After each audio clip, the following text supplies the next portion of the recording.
Hello everyone, this is Sandra at the Whispering Well. So today is going to be July's Whispering Wows. So I did one for June, which is when I first started doing them. So this will be the second one. There wasn't that much really happened this month, so it might be either a bit short or a bit boring. so so it starts so always with July, the 1st of July, always starts off on a, well, I don't know about depressing, is if it is, if that's the right word. It probably isn't. But the 1st of July is when my dad passed away 5 years ago. He passed away from cancer at 10 o'clock in the morning on the 1st of July. So always on the 1st of July, I always think of my dad. And at precisely 10 o'clock, it's weird how it was exactly 10 o'clock in the morning when he passed away. Like I say, it was cancer, so it wasn't pleasant. So yeah, and I always, you know, people always say, don't they, that it gets better. And I suppose in a way it kind of does, but in another way it doesn't, because it's you, I always think of him all the time, every day, really, because I loved my dad. He to me was like the best dad ever. I mean, when me and my brothers were kids, he always he taught us, to respect nature, to respect the natural world, animals, plants, and that everything, even the tiniest ant, is a life. You shouldn't kill anything in his eyes, and the way that we were brought up. And am like that now. I don't like even stepping on anything. You know how people just step on ants or step on beetles or things like that. I won't do that, because I'd rather avoid that.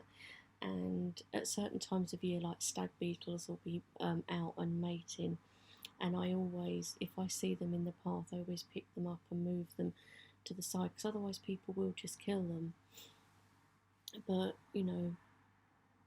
I always think that my dad, was the best. He was like, how can I describe him? He wasn't offensive to anyone. He was like a gentleman. He was what I would call gentle. I mean, I think from his stories that he used to tell me, he was a bit more fiery when he was younger, in his youth. But then as you get older, that tends to kind of stop. Like my youngest brother was very much like that, but he's different now. And yeah, I mean, he used to take us for walks in the woods. I mean, where we lived in Black Park, where he worked in forestry, he'd take you into the darkest parts of the woods, where it was just trees and trees and trees, like for miles, and you'd think, we're lost. That's it, we're lost. We're never going to find the way out. He knew where we were. He always knew. He'd have us trailing through brambles, trailing through ferns that were knee high or higher, jumping over ditches. Because I can remember standing one side of a ditch going, I can't jump, Dad, I'm going to fall in. He's like, no, just jump, I'll catch you.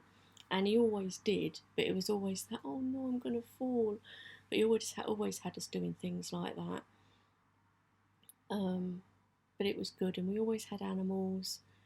We had rabbits, chickens, a dog. We had cats at different times. It was always that. And even now, you know, when I think about it, when I think about, you didn't think about it when you were a child, but um, or even when you were younger, about the things you did, like planting rosemary near the front door, which is a protection thing, and usually um, will mean it's the home of a witch. But my dad wouldn't say he was a witch.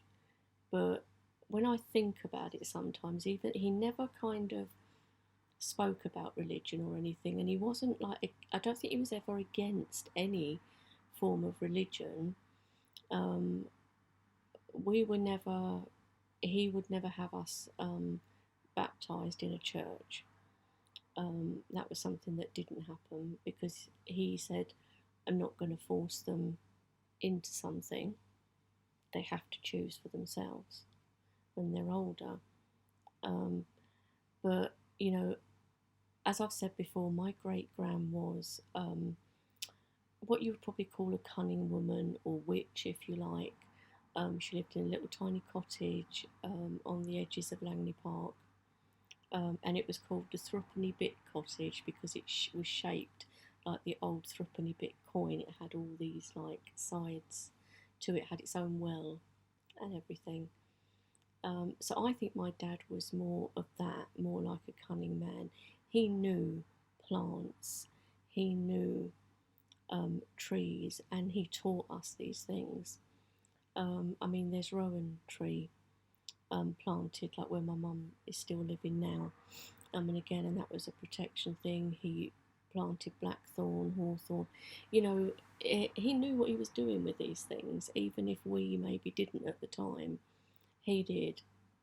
Um, and he was just like the best. I mean, I've got this picture of, I mean, this was a few years ago now.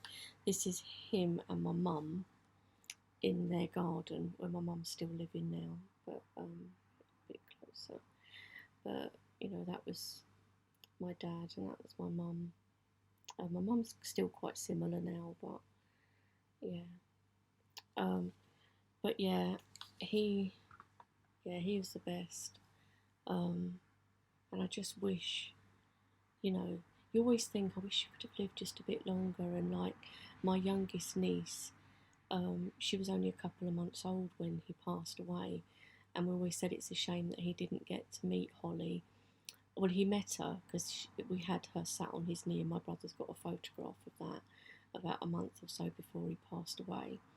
But he would have encouraged her because she's into mischief, Holly, always. And I could imagine, you know, me and my sister-in-law both said we could imagine him out in the garden, um, doing his garden, and him having Holly out there, probably in all the dirt, messing with worms, and he'd be teaching her things. And you know, it was just a shame in that way. Um, and also, and this might sound stupid as well or daft, but you know, there's a song, and it was for the Titanic by Celine Dion. My Heart Will Go On. I'm sure everybody knows that song. But there's a line where it says, "You are safe in my heart," and I always think of that with my dad. You're always there, and you know, you'll never be forgotten.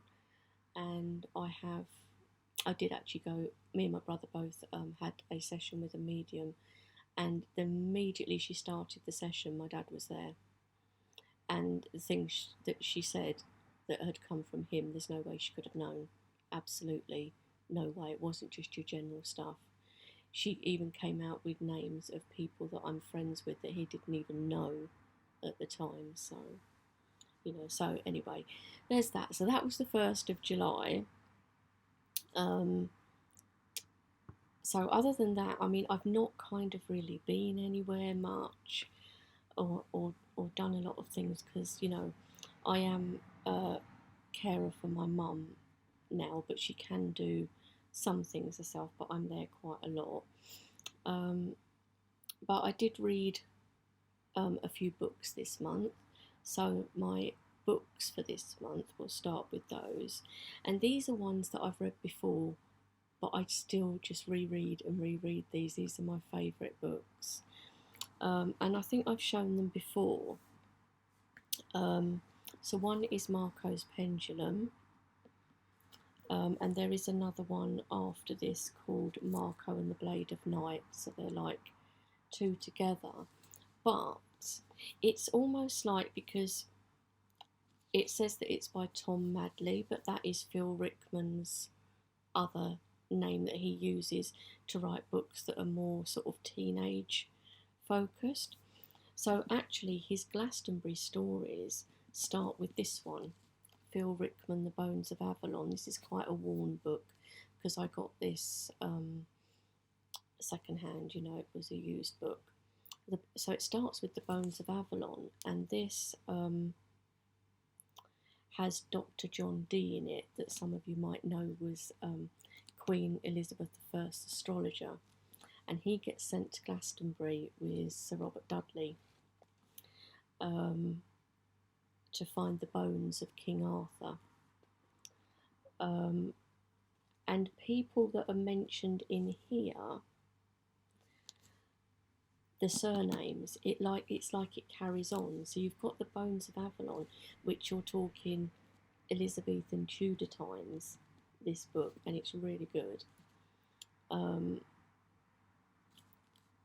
then we go to The Chalice, which I'm still rereading. I've read it a few times before, which is also, again, set in Glastonbury. And the names in here, like some of the surnames that are in The Bones of Avalon are in here. And other things that are mentioned are in here. So it's like he starts off in Elizabethan England, then we're talking probably 80s, 90s with this book. And then we come a bit more up to date then with Marco's Pendulum. And again, with Marco's Pendulum, there is characters in The Chalice that are either in Marco's Pendulum or the same names again are in there. So all these books are really, really good. They're all set in Glastonbury. Like I said, The Bones of Avalon, they're actually looking for King Arthur's bones. So it talks about the abbey and what happened to the abbot, how he was put on a hurdle and dragged up the Tor and killed up on the Tor, hung, drawn and quartered, basically, is what happened. So sorry about that. We'll just ignore it. I can't, it won't let me decline it on here, but never mind. I forgot to put it on silent, and it's always the same. Somebody will always ring when you're on here, but don't worry about it, just ignore it. So that's put me right off now. Just 1 second while I silence this phone, and then we won't get it happen again. Okay, because I don't edit, people. Right, so we were talking about The Bones of Avalon, how, that's what happened, and it tells you about the abbot, how he was hung, drawn and quartered on the Tor, and goes into all of that, but it's set in sort of Elizabethan times. This one, I can read you the back of it. It says, Glastonbury, legendary resting place of the Holy Grail, is a mysterious and haunting town, but when plump, dizzy Diane Fitch returns home, it's with a sense of deep unease, and not only about her aristocratic family's reaction to her broken engagement and her New Age companions. Plans for a new motorway have intensified the old bitterness between the local people and the pilgrims. So already the sacred air is soured, and as the town becomes increasingly split by violence and death, Diane and local bookseller Juanita Carey and the writer Joe Powys must now face up to the worst of all possibilities, the existence of an anti-grail, the Dark Chalice. And this is really good. It talks about Glastonbury, about how it is with like the kind of New Age and hippies and all of that type of thing. And Diane Fitch, who they mention in this, is the local aristocrat's daughter, Lord Pennard's daughter. And ever since she was young, she's seen lights around the Tor, and she talks about having a third nanny, which turns out to be Dion Fortune in spirit form, or she thinks that this. And she returns to Glastonbury because she said she's had signs of that she should return there. And when she was a child, she would wander off and they'd find her asleep under a seat in the Chalice Well and things like that. So it's really, really good story. There's a couple of things that happen. A couple of people do die and stuff in this, but it's all part of the story and it is really, really good. And Marco's Pendulum is based around two children. One of them, obviously Marco, is kind of dumped in Glastonbury by his father for the summer with his never before seen, because he's never seen them in all his 12, 13 years, with his weird hippie grandparents. So, and it says on the back, when Marco is dumped in Glastonbury for the summer with his weird hippie grandparents, he discovers the town is steeped in myth and legend. He thinks it's all rubbish, of course, until his granddad gives him a pendulum and teaches him the ancient art of dowsing. Then strange, disturbing things really start to happen. Together with Rosa, another newcomer to Glastonbury, whose father actually is the local curate. He's got a job there to be the new curate at the obviously Christian church, and he believes that all pagans are evil, apparently. So Marco discovers a terrible secret that's been buried for centuries, and as dark forces gather over the town, its evil looks set to be unleashed. So yeah. So I won't go on. I've already gone on way too much, probably, about all three of these books, but they're like my favourites. So they're like my comfort reads. It's like my comfort films are Harry Potter films, and these are like my comfort books, I guess. So television, I don't watch a huge amount of television, but on Sky Sci-Fi channel, I've been watching a series called From, and it's from the makers of Lost, if any of you ever watched Lost. And what happens is that people seem to arrive in this very small town in America, and once they're there they can't leave, and there's things in the woods, and people have to be in by nightfall. But it's not actually vampires. It's very weird. I'm not even all the way through it yet, but it is really good if you like that type of series. So that is called From, and is on Sky Sci-Fi. And I'm not sure if you can get that if you don't have Sky. You might be able to. I'm not sure, but probably they'll put it on other channels as well, or Netflix might have it or something. So that's about the only thing really that I've been watching, because other than that I tend to just watch documentaries and things like that. So I know, boring. Or there might be films. Sometimes films I'll watch. I recently rewatched the Mad Max film, the Mad Max Fury Road, that's got Tom Hardy in it. That's a really, really good one. Fury Road, Mad Max film. So good. I've watched that several times. Right, so let's get on to decks. So decks I've been using. So I've been using the Goddess Dream Oracle, because I love this for this time of year. It's like so nice, and it's got like the prettiest, loveliest backs ever, in my opinion. Look at that. And the cards are just so nice. And I've shown this deck before, but it just seems to speak at this time of year for me. This deck. I mean, you could use it at any time really, and probably I would, because I don't tend to stick to particular, having decks for certain seasons. But I mean, look at this one. I mean, this reminds you of like corn and stuff in his hair, and that, doesn't it? And we're in the first part of the harvest. I know it's feathers, but it kind of still reminds me of corn for some reason.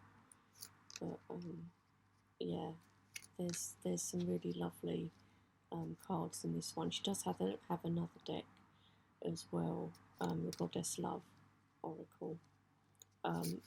But I actually prefer this one. That's just me.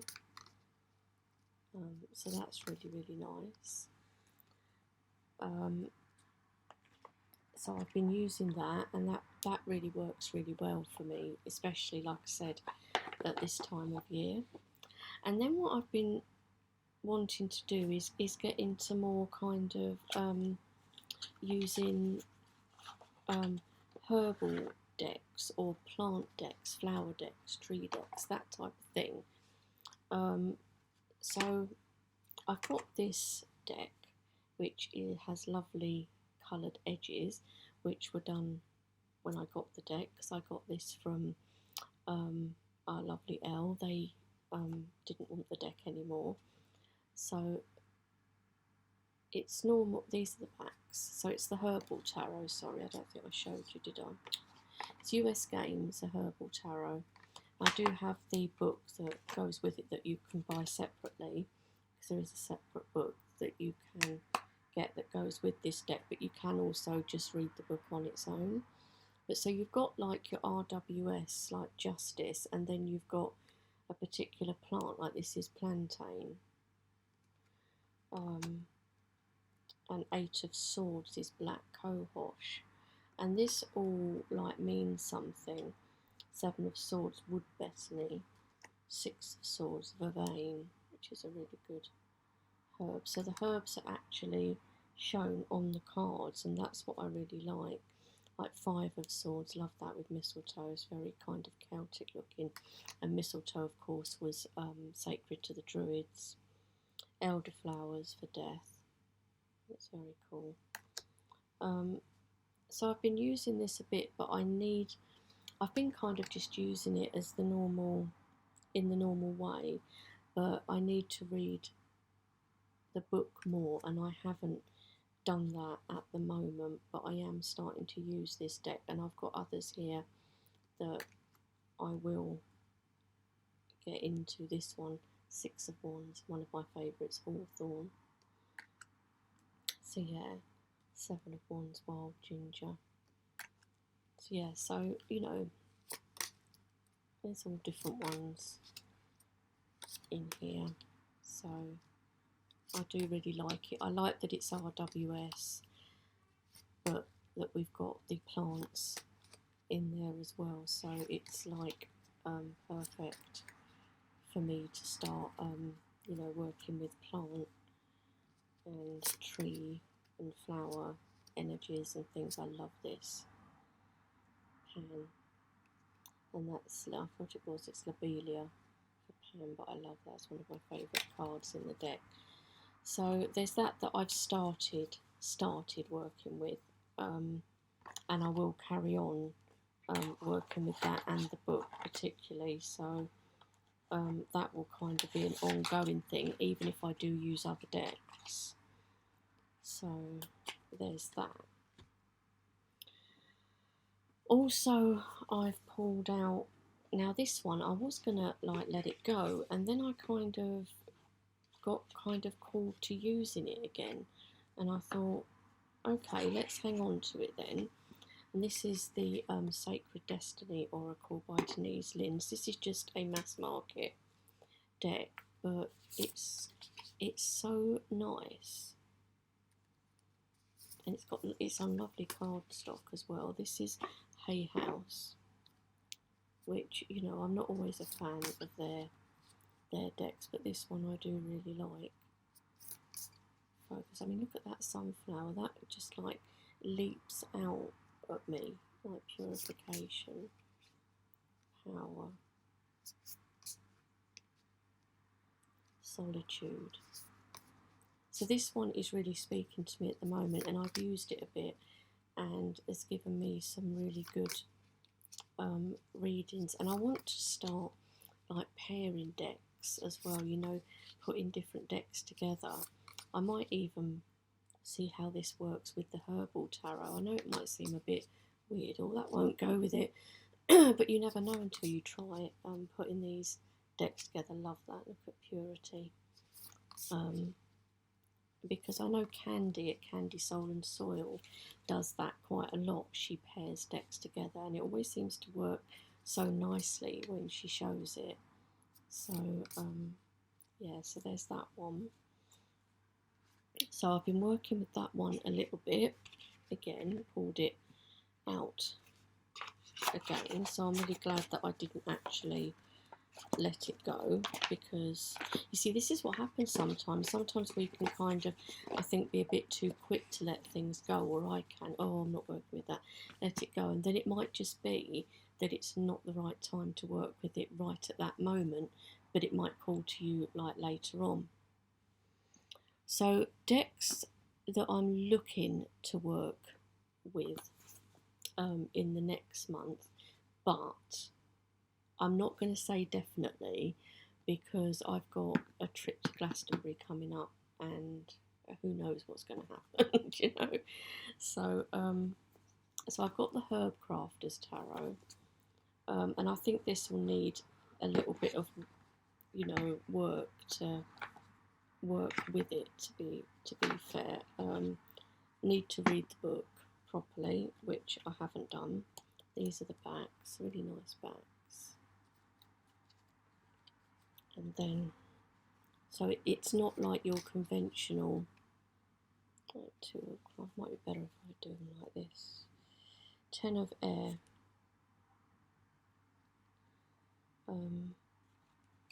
like 10 of water, red clover. I mean, that's really nice.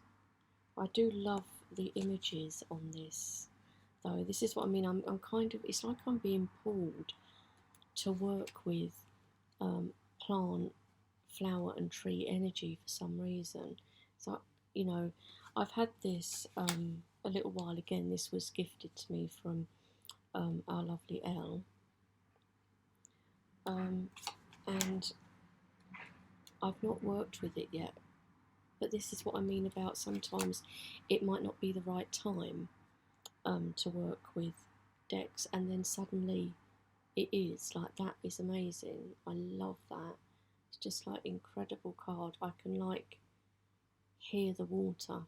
I know it sounds mad, and that scene looks to me, it's like it's real, like I could step into that card. Path working maybe might be an idea with this card, this deck even. So yeah, I'm really looking forward. I'm quite excited to work with this one and just, you know, see how it goes. So yeah, so that is the Herb Crafters Tarot. I've got 2 Oracle decks as well that I want to work with. Now, one of them I will be doing a walkthrough of, but I haven't yet. But this one, I think I have done a walkthrough of, and this is the Soulflower Plant Spirit Oracle that used to be a indie deck, but is now available mass market. And it's a really nice one. You get like a nice guidebook with it, and this is lovely. You can tell where I've used the card already a bit bent and well. So you see, this could pair, couldn't it? I could pair this with the Herb Crafters or even the Herbal Tarot. I think that's what I'm going to try and do with this one, is pair it with one of those, or pair it with both, and then see which one it seems to work better with. And you've got quite a lot of writing on each card, which I don't mind. The Iris card is kind of special to me because my dad always had irises, always, ever since I was tiny, and I made a point at his funeral even though it was out of season, and we paid extra to get irises for the top of his coffin. So yeah, so yeah, so these are really lovely. I love them, and you know, this again was a gift, so you know, it's really lucky that I was given this deck. But yeah, they are kind of a little bit bowed already, but that's probably me. But I'm not bothered about that. It doesn't bother me whether, you know, decks are bowed and things like that, because when you start using them, you know, stuff like that's going to happen, isn't it? I mean, it's not bad cardstock at all, nothing like that. It's a lovely deck, and I wouldn't be surprised, because of the heat we've been having, whether it affects the cards anyway. It might make them kind of bow or whatever. And the other deck, the last one that I haven't done a walkthrough of yet, so I won't really show any of the cards, but it's the Dirt Gems Plant Oracle deck and the Guidebook. And I got this. I got this from Martin over at Tarot in the City. He was selling it, and I was going to purchase this anyway. And when he said he was selling it, I was like, oh really? Because I was going to buy it, so I just bought it from him. So yeah, so it's the Dirt Gems. I'll show you a couple of cards, but they're small cards as well. They're kind of tarot sized. So we've got like bee balm. I mean, look at the colours, look at the backs. Very cool. Wild yam. So, and catnip. So this is a really nice, colourful, kind of a bit more modern, art-wise, I suppose. So yeah, that's just a couple of the cards, guys, because I'm going to do a walkthrough, so you'll see them all. And it is a gilded deck. It's gold gilded and shiny, sort of gold. So that is the Dirt Gems, which I haven't worked with yet. I'm going to do just a walkthrough of it and the guidebook, so I will be doing that for you. Other things that have happened this month, my brother has got 2 new kittens. God, they are so adorable. They're rescue kittens, because there's a lady down the road from me that has a cattery where I have boarded my cats before, but she takes in a lot of rescues. So his 2, one is a tortoiseshell and white girl and a ginger boy, and he's named them Loki and Freya, all the Norse stuff with my brother. So yeah, Loki and Freya, and they're lovely. And my mum has actually got a new kitten only recently. She's only had him like 3 days, but I've seen him today and he's doing a lot better, because he was really scared, because again, he was a rescue kitten, and him and his litter mates were dumped in a garage at like 4 weeks old. So he's quite nervous, but he actually came out for the first day today and was actually like meowing at me and purring and wanting me to stroke him. And he is a tabby and white, and he's been named Milo. My mum's called him Milo. So and he looks like a Milo, to be fair. So that's so cute. I love anything like that. If I could have had another kitten, I would have, but you know, yeah, I've managed to sort of get homes for 3 of them, for the lady that runs Cattery. She's a really lovely lady. So yeah. And then I had a trip to Langley Park with a friend. We went walking, and Langley Park was, when I did my video, this used to be my playground, which it did. And it was lovely to like go there again, because I'd not been for a long time, and to remember the places where I used to play with my brothers, and the big redwood trees with the soft bark. And I picked up some pine cones and things for my sacred space, and that when we were there. And there was a bit that was quite funny. When I went there, on a second trip with my brother, when uh, I don't know, I think I might have already told you guys this. I think it was the month before, but um, where he was picking some bits of herbs to make some tea with, and that he was going to use for something. And this these people walking past just like looked at us really funny, and my brother said, "Look at their faces." He said they're probably saying, "Look at those heathens over there. Don't look." um, just jokingly, but yeah. So that was really nice to go there and just to see the places where we used to play, and those I love those redwood trees with the soft bark.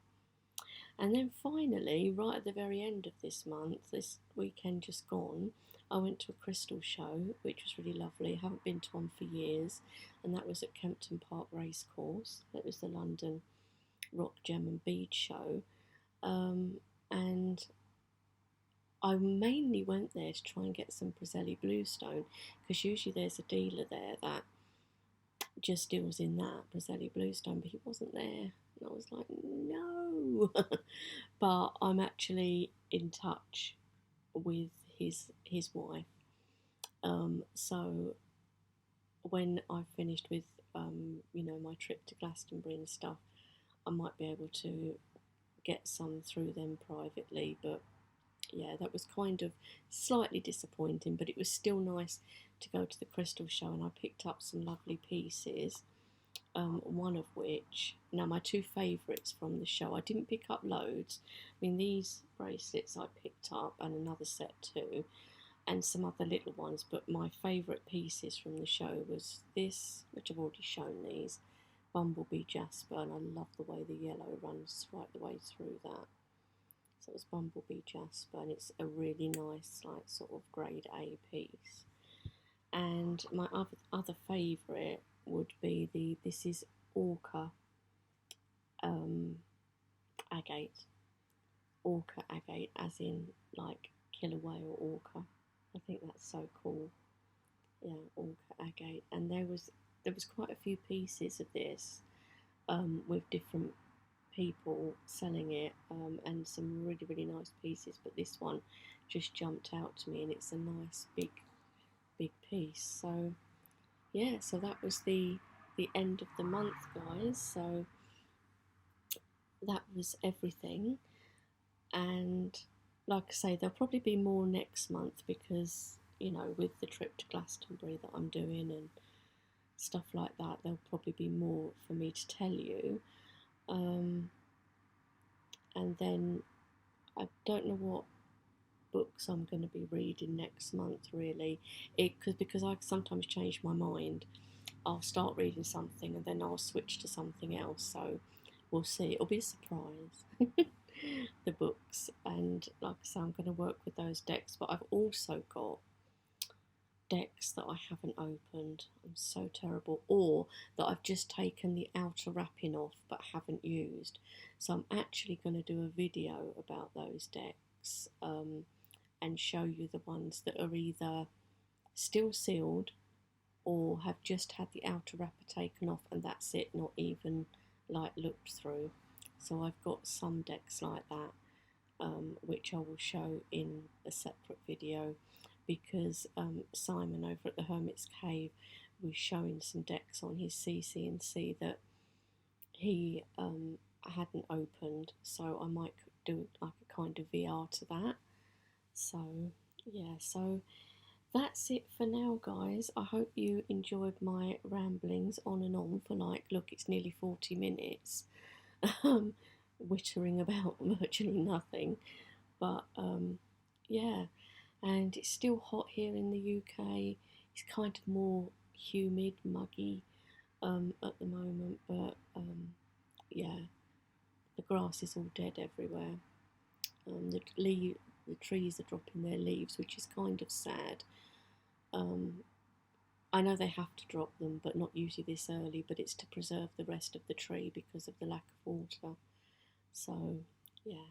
But anyway, I hope everyone's doing really well, and I will see you all next month for August Whispering Wows, but I will see you all before then. There will be other videos, obviously, before then. So yeah. So I'll say goodbye for now, and I'll talk to you soon. Bye.